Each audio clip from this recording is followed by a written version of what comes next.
1 o'clock. Let's get started. The screen there. Welcome to the weekly JV partner webinar. And first on our docket is Avisha's site. Avish, now why don't you tell us, and again, I'll show the site and then go back here so that we can talk about the numbers. How's this been going so far? It's been going excellent. We have, I think it's 54 paid signups. Okay, 54 paid at 97, but some of those are affiliate signups, so got it. And how many free? Last I checked, I think it was around 400, maybe 420. 4 to 420 free. And tell people what happens when you sign up for this, if it's free or paid. What's the difference? Well, every Tuesday for 7 straight weeks from 7 to 8 p.m. Eastern Time, there's a teleseminar. If you sign up for free, you get the phone number and code to dial in and listen while it's being broadcast. If you go the paid option, you get access to listen live. You also, the next day, get a link to the MP3 recording of the call, so you can, if you miss it, or if you want to re-listen to it.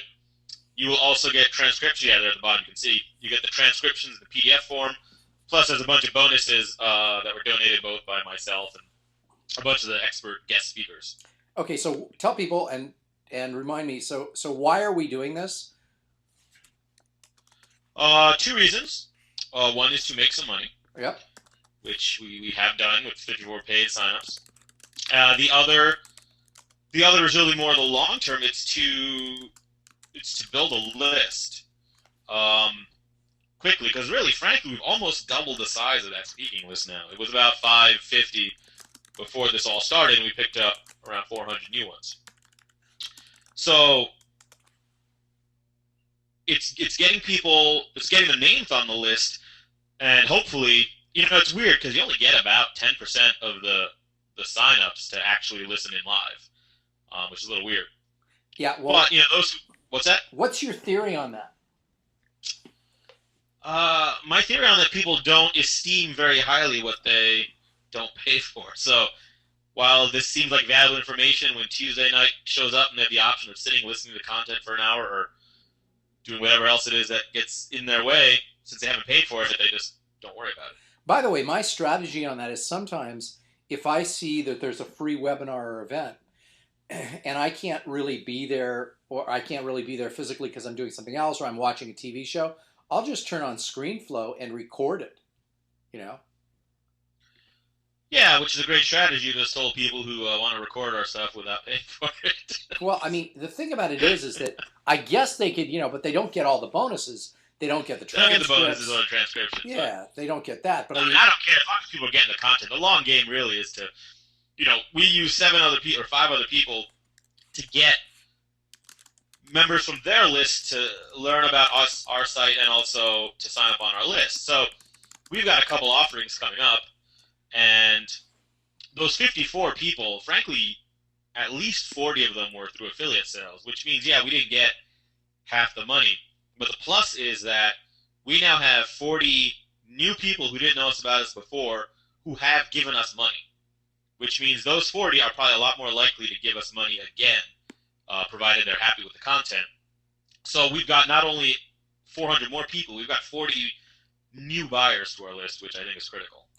By the way, just to let people know who are on this call or on the webinar for the first time, we actually give out real numbers here. They aren't inflated. They aren't hyped. If you're looking for the webinar about how to make $1 million overnight, you've come to the wrong place. So here's the deal. So we now have a bunch of people. So the challenge to me would seem like how to take this number and really sort of maximize the benefits from the free people. So the other thing that's interesting is you told me that in addition to people who signed up and paid, we also got some orders for some other products, correct? Yeah, really a product which had not really been selling recently. Even when we originally launched it didn't really sell much. We sold 2 copies of that, and that's like $100 to $100, depending on one person had a coupon, so it was between $100 and $150 product. So, and I got to double check. I didn't look, but I believe at least one of those, if not both, were people who signed up for the paid version and then also bought. So it's more the people who are paying money who are really the customers that are going to give us more money and invest more in us. But I think, yeah, what I think some of the logic behind that 400 free signups is that a lot of people probably say, well, let me sign up for free so I can test the content and then I'll decide. So I'm hoping over the next few weeks we'll get convert some of those. What happened when I did this with my other site last fall is at the very end I said, the last teleseminar happened on a Tuesday, and I said, okay, you have till this Friday. If you want to get this same deal for the same price with the same bonuses, you have to buy by Friday. And then after that, some of the bonuses go away and the price goes up. So I got a handful of sales out of that as well. Yeah, good. So I think the final numbers will be interesting when this whole thing ends and we do the final sales. Yeah, and so what if you were guessing? What do you think our final numbers will be? Will they be somewhere around 70? Yeah, I think that's what I would like it to be. I think that's a realistic end number. Got it. And again, anybody who wants to now, are people too late since this has already started?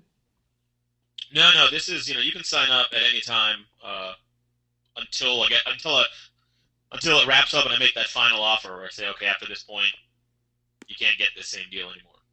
Got it. So until then, people can go back and get the in the paid version access to all the any of the calls they've missed. Yeah, and I keep stressing that, like, hey, if you're coming in late to this, that's fine, because if you do the paid version, you'll get the recordings of all the previous calls. Good. Okay. Well, that makes sense. But the free version, even if they were to start now, in the free version, they'd still have 5 more calls to get to, right?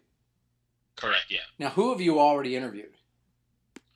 Those are in order. So Lois Kramer is the first on the left, then Bob Bly. How'd it go with Bob? It went great. Great content for both of them. I felt a little bad with Lois's. There were a few sound issues. I'm not sure why. I think it had something to do with her phone was cutting in and out a little bit. But I got 1 or 2 complaints, but no one asked for a refund, and I assured everyone that the next one would be better. And the quality with Bob Bly was much higher. So good, and that was because Bob was probably on a landline, right? Probably, yeah. And I think in the future, if I start getting problems, I'll stop the call and say, look, we need to. Instead of just pushing through and saying, "Oh, if people will be okay with it," trying to minimize the problem in my head. My suggestion is with Lois, maybe what you can do is ask her if she has the time to re-record another session, giving her the incentive that I don't want yours to look worse than anybody else's. Yeah, I was going to do that anyways because one of the additional incentives that I made to all the partners here, in addition to the potential for affiliate sales, is I'm going to give each of them their own MP3. I mean, they get all the MP3s they can listen to, but I told them they're free to do whatever they want with the recording of their interview. Yep. So what I'll say to Lois is, they've had some sound issues. If you're up for doing it again, not only will it make it more in line with other people's, but if you do want to use this MP3 for something, it'll be better for you too. Got it. By the way, I don't know if you've noticed here, but we have, I think, the maximum number of people we've ever had on a webinar. Oh, very nice. So very I nice. don't want you to feel like pressured, but you really should be performing at peak level. So anyway, let's talk a little bit more. This is great. So people, now the other thing is everybody who's on this webinar should not be, we're not trying to just solicit you to come to one of these, which we'd love to have you, obviously. But also what we wanted to do is make the point that if you want to, number one, build a list and create a little bit of money for yourself, go to the site speakingexpert.com and /speaking expert teleseminar and figure out how to do this for yourself. Wouldn't you agree?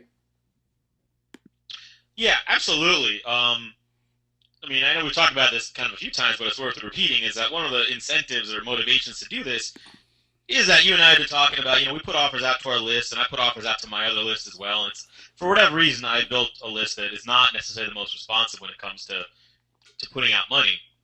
So I figured, instead of banging my head against the wall and keep throwing out offers, let me partner with other people who are experts and have responsive lists. And it worked okay with my last one. It worked really well with this model. So yeah, if your list is not responding, or if you're a little newer and don't have a big list but you have some contacts, who might have some people out there, this I think is a great approach to build some credibility and build a list and maybe make a few bucks too. Yep. Use this as a template. Yeah. To do just now. That you had. Why don't you tell people a little bit about how was it easy for you to get these experts to agree to be on the call? It was, but that's mostly, well, I'm not saying but. I will say because I've been in and around the speaking world for 8 years now, and I've gone to conventions, I've met people. So on this list, I was personal friends with 5 of the people.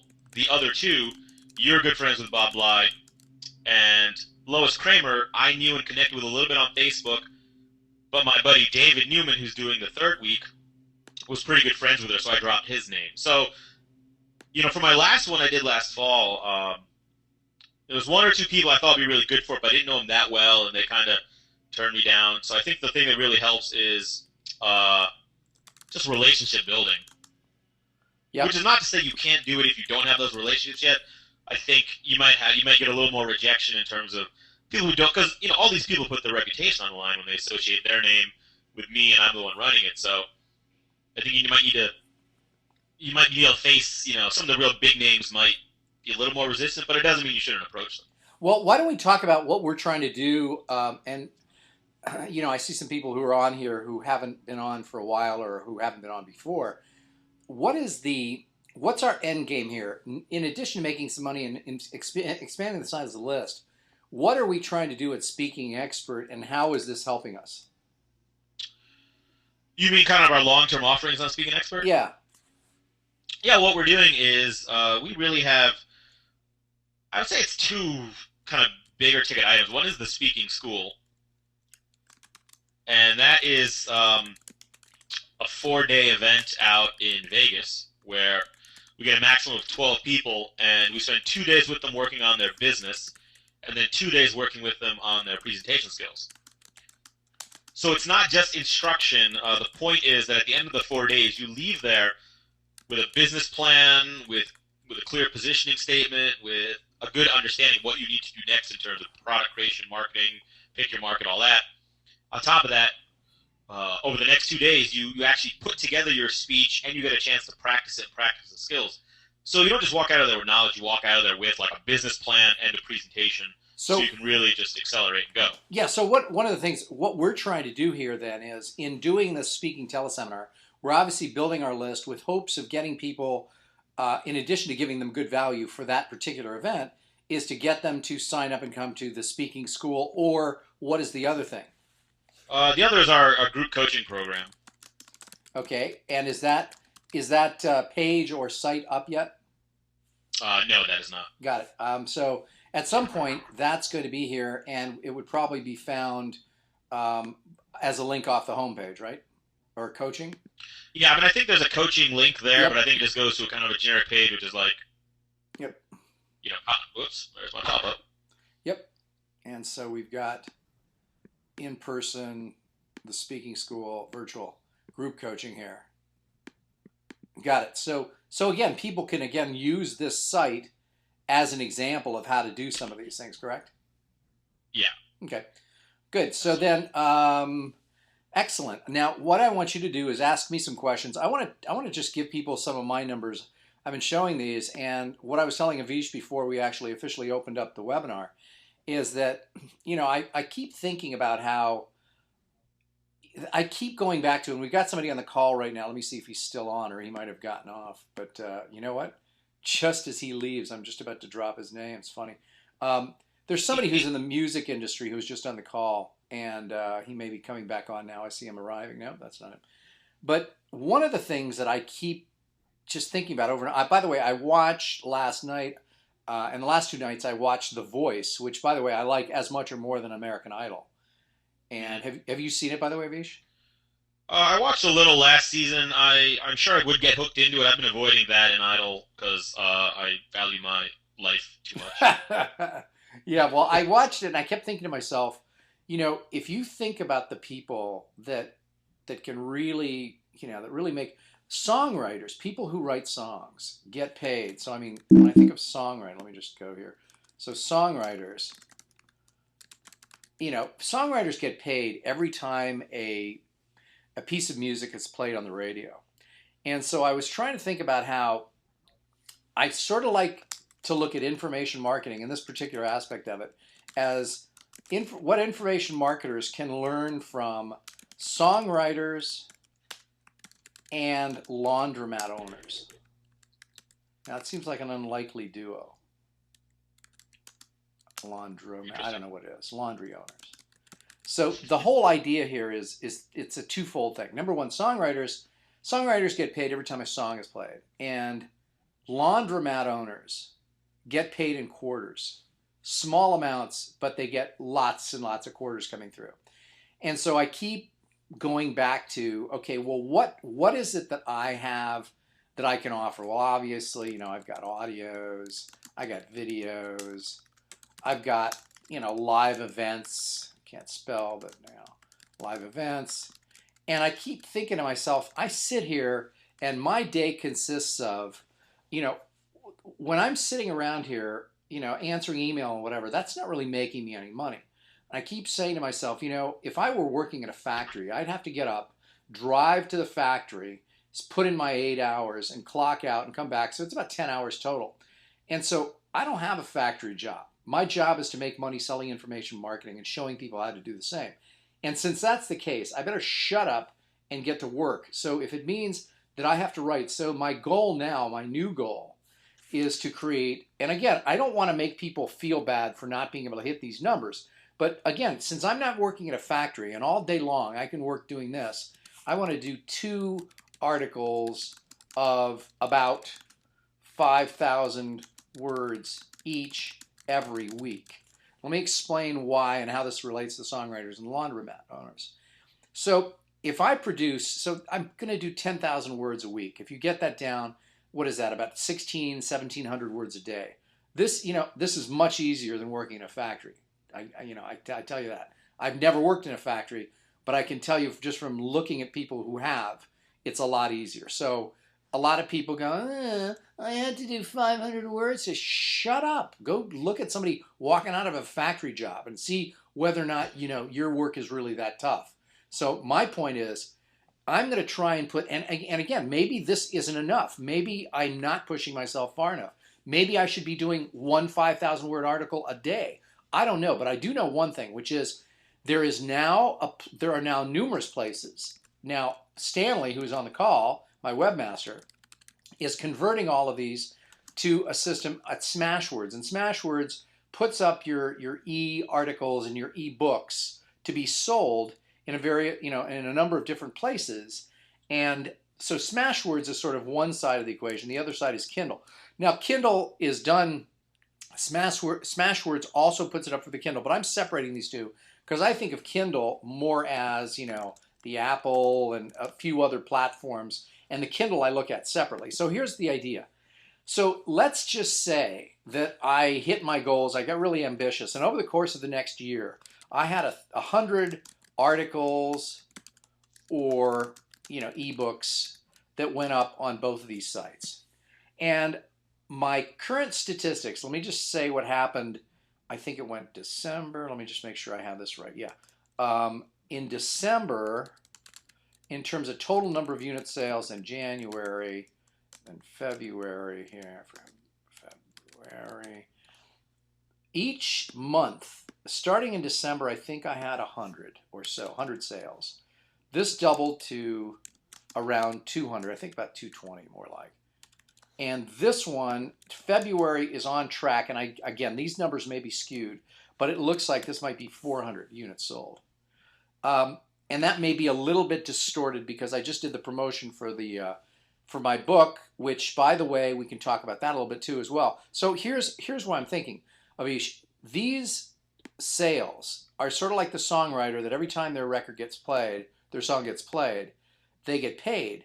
And I'm getting paid, sometimes in quarters. My prices range anywhere from 99 cents for the cheapest thing up to $4.99. And by the way, I found somebody and I caught someone trying to use my name to sell stuff. I went to Amazon and got on the phone, and I was on the phone with this guy who's really not super friendly. but they are going to be taking that guy's stuff down there. So, and he also gave me the guy's email address. So I'm going to send him a friendly little email to say, by the way, if you use my name again, I'll come after you with a hatchet or something like that. What did he do? He listed himself. He was your name in the author field. He listed my name. He was selling something for $9.99 and claiming to be me. He took some of my titles and got pretty close, and it was like he was clearly poaching. So there's always crooks in every business, so I'm not surprised. But my thing here is that forgetting that, because that's just sort of an interesting aside that will happen, anytime you start to be successful doing anything.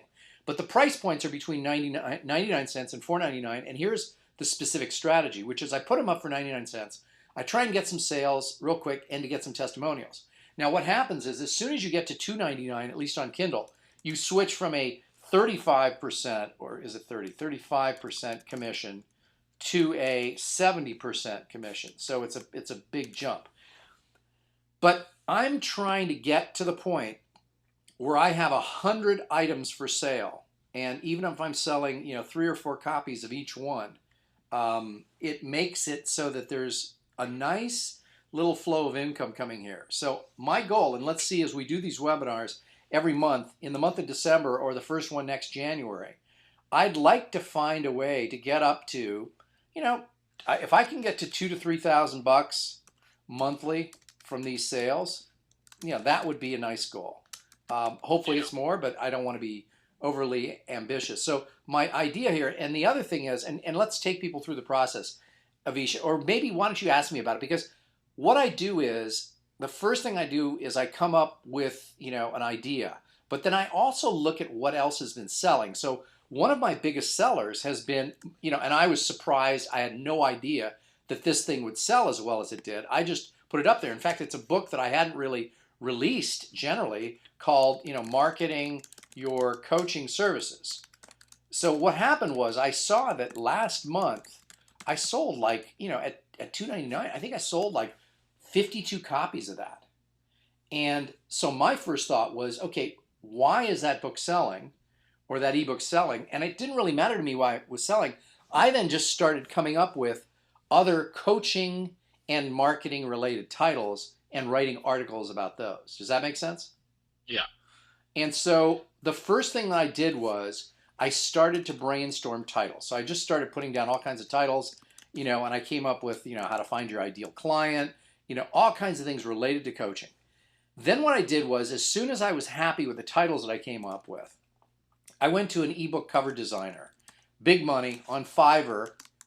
I got this guy to do this at Fiverr.com, two covers for, what was it, for $5, obviously. And are they the most brilliant covers in the world? No, they're perfectly adequate though. And so if you go on, let me just show people what these look like. So if we go to if we go to Amazon here, so we go to Amazon and we'll put in under Kindle store, and we'll put in my name just to show people, not jewelry, no, that's definitely not it. Put my name, yeah, not me. So here's a look at, this is what, some of them look like. This other one, this is an example of the one that he did. That's the cover. Is it anything brilliant? Yeah, it's okay. Now, let me show you some others here. Here's another one. Again, these are not brilliant covers, but they're for two of them for $5. What do you want? So the thing here is, and I did this with a whole bunch of stuff. So and I don't care what field you're in, you can do exactly the same thing. And the reason why is, in every single one of these articles that I write, I have what I call a resource section that I just copy each time and put it in there. And the resource section is all of my various bounce back products, including Web Marketing Magic, ultra cheap domains, et cetera, et cetera, et cetera. Everything else that I can make money on. So frankly, if I could get people to buy thousands of copies of this article right here per month and not make a dime on the front end, I'd be fine with that, because the resource section is packed with all kinds of stuff. So that being said, Avish, why don't you ask some questions here that you might want answers to, or that other people watching or listening might want answers to? Well, one of the questions I had is, when we talked about this a few months ago, we talked about using SEO and the Google keyword tool. Are you doing that either before or after you come up with your titles? And if so, how, or how should we use that? Or any You know, tips on using that? I just I'm thinking about it a little bit, but it's not my primary concern anymore. My primary concern is how good will this title sound, and how likely am I to sell it? So let's go back here a second, and uh, let's take a look at some of these titles. Okay, so Kindle Money Magic. So it's about the Kindle, information marketing, marketing your coaching service, how to double or triple your revenue. So I don't really know. This one is a book, but this is marketing to find your ideal client, 35 seminar marketing tips and secrets. I think I've thought about this is to sell your brain power. By the way, and I think I showed you this, is your review for my, the Kindle version of this was the one that most people liked, because it was like 6 out of 6 people found this helpful, or whatever it was. Yeah. Nice. So here you are. 6 out of 6 people found Avisha's review to be the most helpful. And the guy that gave a very thoughtful reviewer. Exactly. And what? So here's a guy who gave me 4 stars. And by the way, there's an article from a company called E-Consultancy that I read that talks about how you definitely do not want to have all 5-star reviews. It's good to throw in some. In fact, it's often helpful to have a negative review that you can dispute and or comment on, so that if you had 50 reviews on your Kindle book and all of them were 5 stars, people would smell like something's funny there. Yeah. So other questions? Yeah, so okay, so you're not currently doing really like SEO research to pick your titles. You're just kind of thinking more in terms of the consumer and what your ideal buyer would react to. It goes a little bit even further back than that. I'm not thinking about my buyer except after I do this. I first think about, okay, which of my titles are selling? And, so I have expertise in a few different areas. And if I then let the market tell me which titles are moving well and which I should be producing more material about. Does that make sense? Yeah, and so for people who either don't have anything up on Kindle yet, or have a couple things but nothing's really moving yet, it's just a matter of just cranking stuff out, and then so you have enough stuff to get data, or is there an approach to get started? Well, oh wait. So Steve, who's on the call, said that's why I gave you 4 stars, Fred. That was nice. So I think it's important that if you're just starting out with this, the first thing you need to do is ask yourself, like, are you really, what do you know about? Because I think, I went through this guy's one product who talked about how to do stuff on the Kindle, and everything of his was all about, really thinking about what is already selling, and so getting into markets that you may have no interest or no knowledge about. And to do that, then you'd probably have to hire ghostwriters and stuff like that. And you know what? I just said, yeah, bullcrap on that. I don't want to really be doing anything that isn't really my area of expertise, even if I can hire someone else. Now, might I do that in the future? Perhaps. But for right now, I just want to concentrate on what I know about. So everybody who's on this webinar should be thinking about, okay, well, what are the 5 things that I know more about than 90% of the people out there? I don't think you have to know more than everybody. But start out with 5 things that you know. Like, if I was thinking about Avish, I would say that Avish could probably give you plenty of information about professional speaking. He could give you plenty of information about improv comedy. He could give you plenty of information about how to start an improv comedy school. He could give you plenty of information about how to arrange an Indian wedding, which he's doing right now. So, I mean, you could come up with 5 topics right off the top of your head and be writing about those, as opposed to sort of being opportunistic and looking for opportunities. Now, that's where I'd start, Okay, well, I have another question then. So if you're writing, I mean, you're going for 10,000 words a week. Where does blogging fit into that? Are you also writing additional blog posts? Are you taking some of your 10,000 words and stripping those out into a blog post? You know what? That's where I've been having I was discussing this with my brilliant wife, and she was saying, well, it's not very cool for you to be selling something and then giving it away for free somewhere on your site. And I'm thinking that what I should be doing is probably taking the articles that I write that are fat and filled with information, and again, like you just said, stripping them down a little bit and using them as blog posts, because it won't be duplicate content because no one sees the Amazon article, and it's, you know, it's obviously hidden, so it's not going to be there. So I have been sort of neglecting the blog posts. What I've been doing is using these webinars, putting those up on a regular basis. But you're right, I should be thinking. And the other, let me give people my process. One of the things that I found really helpful. So now I got a question from Bill. With your background, this may be subconscious, but one thing I noticed about your titles is that they're all keyword searchable. They have phrases people look for in the title, how to find blah, blah, blah. Yeah, it's true, Bill. I do make them keyword searchable, but I'm not, I start with what I already know. But going back, whenever I do these articles, I have a system, and I think it could work for everybody, so I'll just explain to you what it is. So here's what I do. First thing I do is I come up with a title. And I just finished one that I put up literally right before the webinar, about 10 minutes ago. So I come up with a title, you know, so whatever the title is, XYZ right here.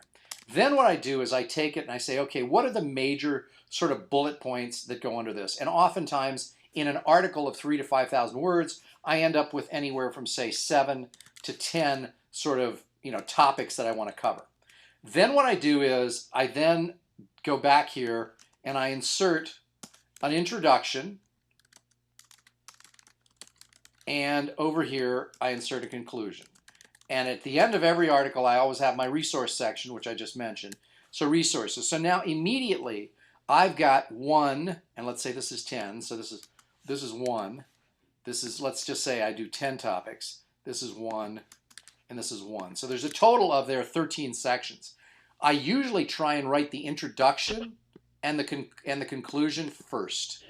The resources is just a copied section. But then what I do with these 7 topics, and this is how I'm able to write these so quickly, is let's say one of the top. Let me think of the one I just finished, if I can even finish it. It was an article on how to create a killer site to sell your book. So that was the topic, and one of the topics was video testimonials. So within the topic of video testimonials, I then almost made like a mini version of the entire article, which is I said introduction, conclusion, and again, in this case, the introduction and the conclusion might have, I think there were, some of them were only 3 sentences long. Okay. Yeah. So then, and then in here, I had, I think, 3 items to cover. So then now I've got sort of like a little mini article, and this makes it great because if I have, you know, 10 or 20 minutes to work before I do something else, I can knock off one section of this entire article. And so what I do is I break it down into little mini articles that are pieces of a whole article. Does that make sense? Yeah, absolutely. Yeah, so what I found is this system works really, really well for me.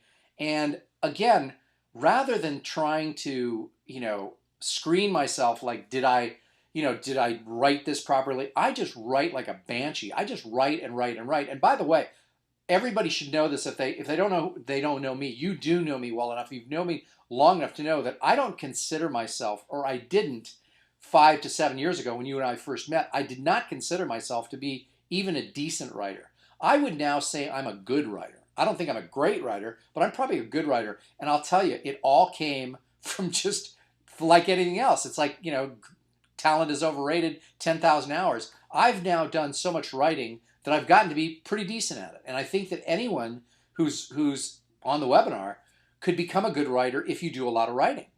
And I mean, so, and the thing about it is writing articles for some of these places like Kindle, people don't really care how good a writer you are. I mean, naturally, they probably would prefer it, but they're really concerned about the content. So that's my system for doing it. So now, but what motivates me, and I shouldn't even say, the title, after the title, the first thing I do is I have the cover designed. And why do I do that? Because it motivates you and you get to see kind of the finished product. Absolutely. It motivates me to get the thing done because I can see what it'll look like when it's up here on the Kindle store. So, you know, I get this guy to do a cover, and although they aren't really, you know, brilliant and exciting covers, you know, they're decent, and it makes me go, okay, I want to finish this. And so I then I see the cover in front of me. Like, this is my first sort of more motivational topic here.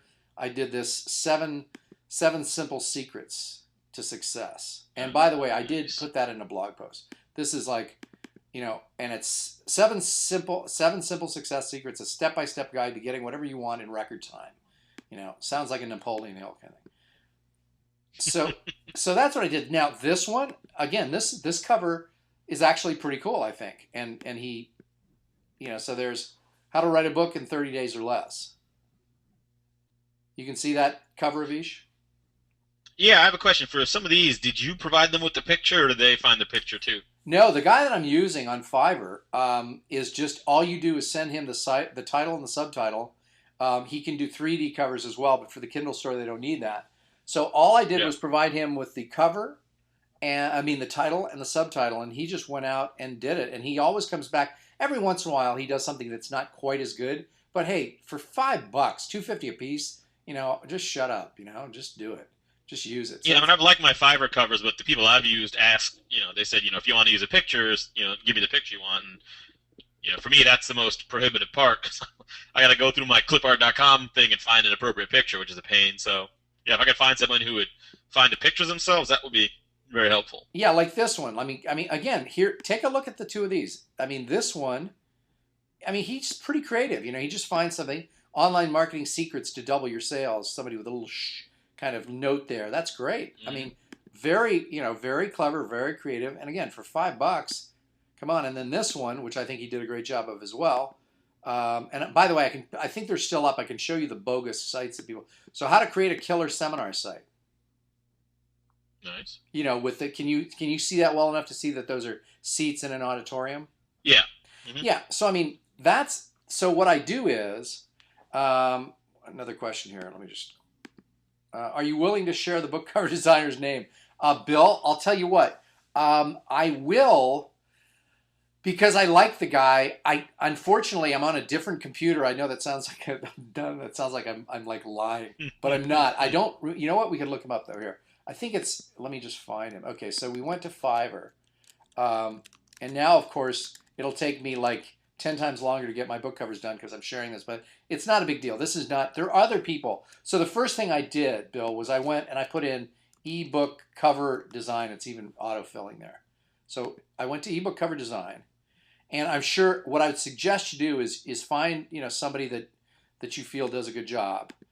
So here's somebody that will create professional ebook cover design for $5. Out here, I think this is him. Yeah, here's the guy. Okay, so Bill, here's the answer. So do me a favor, guys. Don't make it so I can't get any work done with this guy. So this is him, and he is, what is the guy?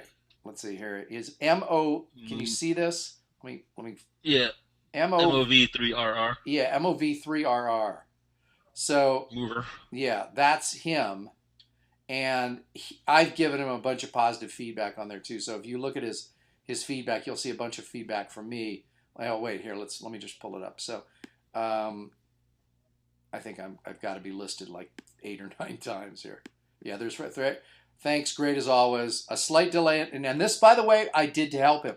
A slight delay in delivery, but he never made up stories. He always told me the truth.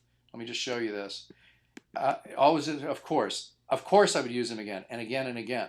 So I really think that this kind of feedback for someone is better than just like all types of praise without anything. Because he says he'll get it back to you. His thing was 24-hour turnaround, and when it came to 24 hours, Fiverr, now he says 2 days, which is maybe I've been sending him too much business. But it used to be 24 hours, and then all of a sudden it changed. But one of the things that Fiverr does is that if the person doesn't get it done in the time frame they're supposed to, it allows you the ability to cancel. And so I sent him a note, and I said, hey, by the way, dude, he says, oh, I'm really sorry, I had some family issues. I said, hey, no problem, the stuff happens. So and then he got it to me, definitely within 48 hours. So I said, hey, no problem. And I was really cool about it because I know if I treat him good, for future designs, he's going to do a great job for me. So, I just was delighted that I found somebody like this. So Bill, do me a favor and don't use him too often, okay? So there you go. Other questions? You're welcome. Bill said thanks. Other questions, Avish? I don't right now. I mean, Okay, well, I'm let's with you. I got the draft of the next speaking one.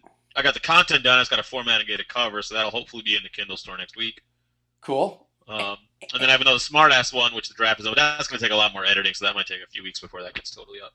Yeah, and I think that, if people are thinking about doing some of this, the whole idea is remember that laundromat owners make their money in quarters. You're not looking, and the beauty about doing it this way is if you have 100 articles or 100 ebooks, and it's unbelievable because there's certain artists, there's certain musicians, and there are certain people who have tons of songs that they've written. You don't even know that they're their songs, but I mean, they're just tons of songs. Every time that song gets played, they get paid. I think Lionel Richie and a few other people have some, like, just a ton of songs. Well, I mean, Barry Manilow, of all people, has just tons of songs. And so if you take the combination of being prolific in terms of the production of this material and understand that the big, making a lot of money long term will come from, people downloading stuff and paying $1 or $2 here and there, but doing it in massive quantity. And the beauty of that system, by the way, as opposed to some of the other systems that people are teaching, is I just don't think that it's a wise strategy to have the bulk of your assets. And my situation, Avish. Web marketing magic is a big check for me every month. Right. And for those of you who aren't, who don't have it yet, this is where you need to go. Webmarketingmagic.com. And even if you don't use it for yourself, click on the reseller button and become a reseller so you can do that. But this check is big for me every month. But I really wanted to diversify my business because I didn't want my business to be fully and solely dependent on one major source of income. So what I tried to do is make it so that I could be making money from a lot of different sources. And the beauty of this kind of thing is it makes that happen. So let's see, a couple of other questions here from the group. Brad is asking, how does your pricing determine by length of pages? Okay, here's a thing on this, Brad. When I start anything off, the first thing I do is I price it at 99 cents. And to be honest, I think that the 99-cent price hurts me. I think that people, when they look at something for 99 cents and they don't know me, think it must be crap. Because how can anything be that cheap and be any good? I mean, that's sort of what I would think. So what I do is, as soon as I have, 2 or 3 reviews, I up the price to $2.99, and that's the point at which it switches on Amazon from 35 to 70% royalty. So you're actually making more money, and as it turns out, Brad, and I'm not sure this will work for everyone, but it's been working for me. Usually I make more sales at $2.99 than at $99. Partly that's due to the fact that when it's first put up, there are no reviews. But I also think that people actually look at a $2.99 price as something that must be a whole lot better than 99 cents. So that's pretty good. And I know, Avish, you have to leave in a little while. Why don't we do this? Yeah, I got to actually hop off in a couple minutes. So yeah, well, actually, let's do this. I think yeah. that what I wanted to do is to have you ask me any other questions that you have about this or about anything. And by the way, the book launch, just to give you some of the latest numbers, I think I've sold about 220 physical copies. That's at $19.95, and I'm making about $6 per book from Amazon. But I've also sold now about 47 copies of the ebook for $4.99. Other questions from you, Vish? I don't think so. I mean, it's pretty straightforward. You come up with a good title, get the cover, and then just write in post and just, repeat that as frequently as you can. Now, the other thing I've left out here is one of the critical elements of this, which we haven't discussed, that's really important is the description. And a lot of people don't spend much time on that. But what I do is I create that description as soon as the book, the ebook is done or the article is done. What I do is I spend a little time on the descriptions. And so if you look at, let's take a look at this one. I spent a little time, even for this article. First thing you want to do is make sure and tell them, how long it is. So here I said about 2,700 words. This report, so I want to make sure that there's no confusing that this isn't some long thing. And then I also said for more, check out my website, which allows you to promote yourself there as well. But usually some of my, let's take a look at this one. This one's a little bit more meaty in terms of the description. So I think that the description, that one's not long. Some of them, I've put a lot more effort into the description. So it's important to write up solid descriptions. Make sure you put the right keywords in there. Amazon lets you do that. And tag it with, make sure you put it in the right category. So there's more to this than just what we've talked about here. And so, Avish, if you have to jump off the call, go ahead. What I will do is I will continue to answer questions from the group here until everybody is done. So I'll talk to you later, buddy. Okay, thanks. You got it. Okay, so Brad is asking, does your iPad app help your Kindle sales? Can you talk about that? I cannot. I don't have an iPad, although I'm a Mac guy. Brad, I don't have an iPad app. And so I'm guessing that having the iPad app probably does help your Kindle sales. But really, I'm talking through my behind here because I don't know the answer. So I don't know is the best answer. So other questions, anybody who is on the webinar, feel free to put a question in the question area down in your control panel, and I will be happy to answer that. So any questions, now's your time to do this, okay? Because Avisha's gone, he had to do something, so I've got another, maybe 5 or 10 minutes left, and I can answer any questions that you have. So sorry, Brad, but I don't know the answer. Any other questions? Come on, you're letting me off easy here, folks. Pepper me with questions. Ask me another question like Brad that I can't answer. Make me feel dumb. Anyone? Bueller? Did you see the Ferris Bueller oriented commercial in the Super Bowl with Matthew Broderick? It's okay. I like some of the other ones better. Anyway, come on, folks. I'll give you, like another minute to come up with anything more that you want answered to put in your question area there. And there's plenty of stuff. If you need anything answered, I will be happy to do so. I'm going to give you a going once, going twice. We do these every Wednesday. Oh, there is a question. Yep. Let me see who it is. Okay, back on pricing. For example, do you charge more money for a longer book length? Here's what I do. Pretty much everything that I have, and again, this is Brad's question. Everything that I have, I start at 99 cents. I go to $2.99. The only thing that I don't have at $2.99 is my book at $4.99. So that's how I do it. I might test upping the price of the articles a bit. I don't think I would ever go past $4.99 for an article. Okay. I know that Bob Lai sells a lot of his reports for $27. Has the Kindle world changed that price dynamic? This is a question from Bill. Bill, the answer is yes, it has, because you can sell $27 articles on your site, but you can't sell a $27 article on the Kindle site because the pricing will look absurd and ridiculous compared to everything else. Ron says, how long does it take to write your book? As you saw, one of my titles was How to Write a Book in 30 Days or Less. My books are written, when I sit down to really do them, are written fairly quickly. My books that are full-length books are usually written in 3 months or less. But you can do it faster if you use some of the systems. But about there. Steve says, are you using multiple lists since your topic variety is so wide?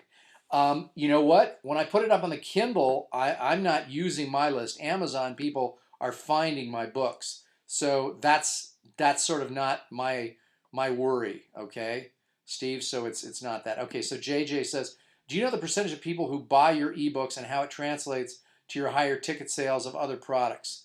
I only wish, JJ, that Amazon would give me some data. They do not. Those are their customers, and so I don't know the percentage of people who buy your ebooks and how it translates. Now, I'm guessing that a lot of people who come in the door to buy an article oftentimes buy other products and services from me, but I can't give you specific numbers because I cannot track it. Amazon won't let me. Kitty is asking, is Smashwords hard to use? Do you have any suggestions? Kitty, I hate to give you a crappy answer for this. I let my webmaster Stanley do it for me. My understanding is that formatting for Smashwords is a little bit tricky, but once you learn how to do it once or twice, it's a little bit easier. So I hate to tell you that, but I think there's some articles and some books out there on how to do it for Smashwords, but it's a good idea to figure it out. Ron says, I mean the small books. Oh, you mean the articles? Ron was saying, yeah, articles. I think I gave you the answer to that. Okay, so now here's Brad's. And thanks for all the questions, guys. This is very good. Can a book length be too long? Brad, you know what? My wife is reading all these time travel articles, books by this woman, Gabaldon, I think her last name is. You know what? I don't think anything can be too long. It can only be too boring. So, I mean, if you've got good stuff to say, I don't think you have to worry about length. I came in late for the call. JJ, okay, he apologizes here. You know what? Rather than answering this question, let me make you, we're going to put this up probably in the next 24 hours. Stanley will have this complete call up. And by the way, all you have to do is go to my site and at fredgleeck.com, click on webinars, and you can watch previous webinars as well. We've now had tons of these. So all you have to do, and tell your friends too, to go to this site and click on where it says webinars here. And you can get, sorry for this new pop-up we've designed. How do I get rid of it here? How do I, Stanley, what, oh, there it is. Okay, so on the site, just click on webinars, and there's a ton of these that have been recorded and are up there, including this one that will be up there shortly. So then, let's see here. Steve says, I understand your last answer. You've handed marketing for these Kindle articles off to Amazon search engine. Yeah, what I've done is I basically let people search by topic. And as long as when you know, by the way, go to Kate. I think it's, let me just give you this. It's all of you just, this is so easy to do. Even I figured it out, a Mac person, kdp.amazon.com. Do not put the www in front of it. And sign up here and just sort of start playing with it. You'll find it really easy. So yeah, and one of the things that's important there is the description and the tags. Has your list grown since Amazon? Or are you just focusing on creating, good question by JJ. Has your list grown as a result of doing this Amazon system, or are you just focusing on creating Amazon income? The answer is yes, my list has grown, but not by a huge amount. In other words, if I've made 400 sales on Amazon, and again, it's hard for me to track whether or not those people have signed up for my list, but I would guess, JJ, that for every 20 people who buys something, one will actually sign up for a list. Okay. Excellent. Okay, I think everybody's happy, and we're just about at the end. So, folks, remember, we do these every Wednesday. Tell your friends, tell your relatives, come back yourself every Wednesday. You'll get it, sign up for it. But also, go to the site, click on webinars, and you'll see all the various webinars for about a year. There are at least 50 of them that are up on the site, all with good material. So, thank you for being here. I appreciate everybody's attendance. I know you got lots to do, and this is another hour of your time. So thanks for being here, and we'll see you next week, folks. Thanks. The organizer has ended the session, and this call will be disconnected. Goodbye.